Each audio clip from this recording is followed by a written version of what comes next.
Hello everybody, Rogue Fox here, and welcome back to another Minecraft Bedrock Edition Redstone tutorial. In this Redstone tutorial, I'm going to show you how to build a super simple stone generator or cobblestone generator for Minecraft Bedrock. This build is going to be perfect for early game survival, no going to the nether, no nether quartz or anything like that, just things that you get from regular mining. So let me show you how to make it.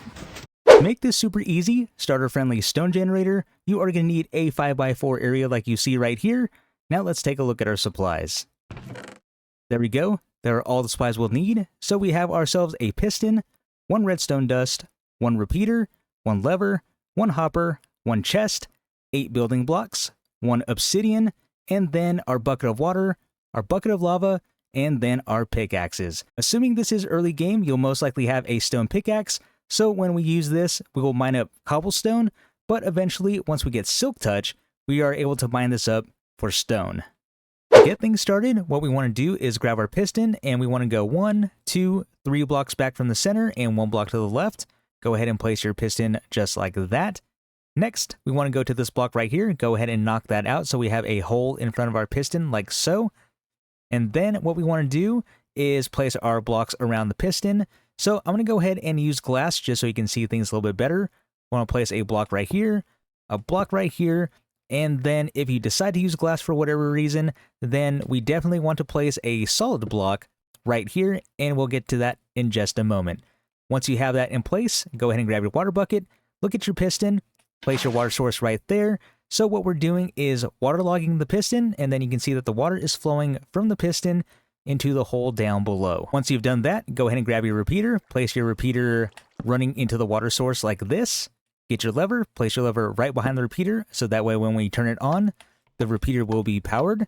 And then get your redstone dust, come to the other side of the water, and place redstone dust just like that. So far, this is what it'll look like. Now, the reason why we have this particular block being solid is so that this whole circuit can work. If we were to generate stone, that will allow the piston to push the stone forward, like you see right here. However, if this is a transparent block, so let's go ahead and put the glass back, and then the stone generates, nothing is going to happen. So how this actually works, and you can kind of see it right here. Let's take this away. So we have the lever that's powering the repeater. Right now, the repeater isn't powering anything.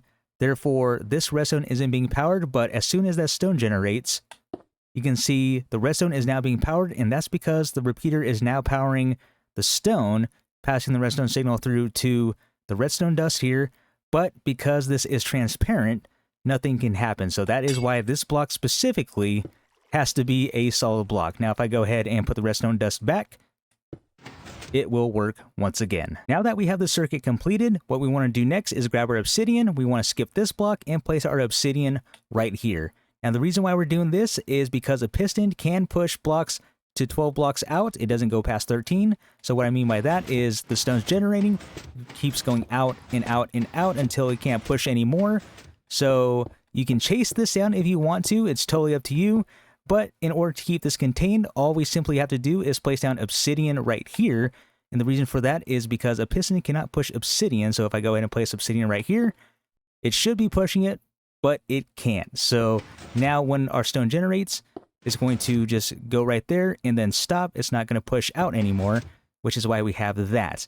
And now that we have it contained, we can place in a collection system. So to do that, all we simply do is break this block out, put down our chest, break this block out, grab our hopper, and crouch place our hopper into the back of the chest like so.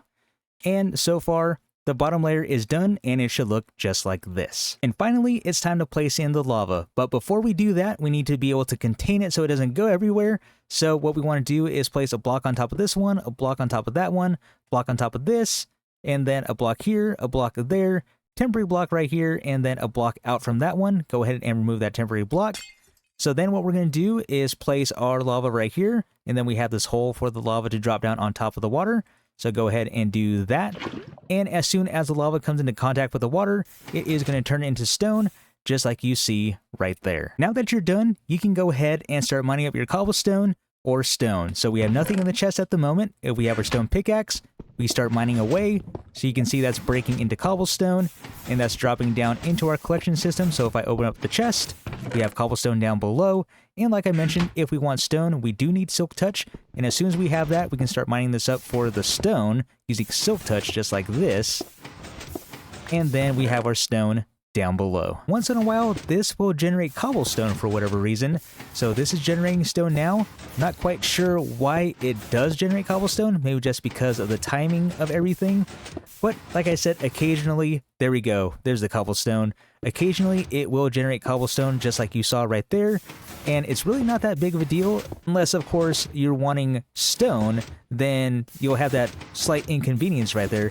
But other than that, it's really not that big of a deal. And there you have it, everyone. A super easy, compact, early game stone generator for Minecraft Bedrock. If you enjoyed this tutorial, be sure to like and subscribe for more tutorials like this.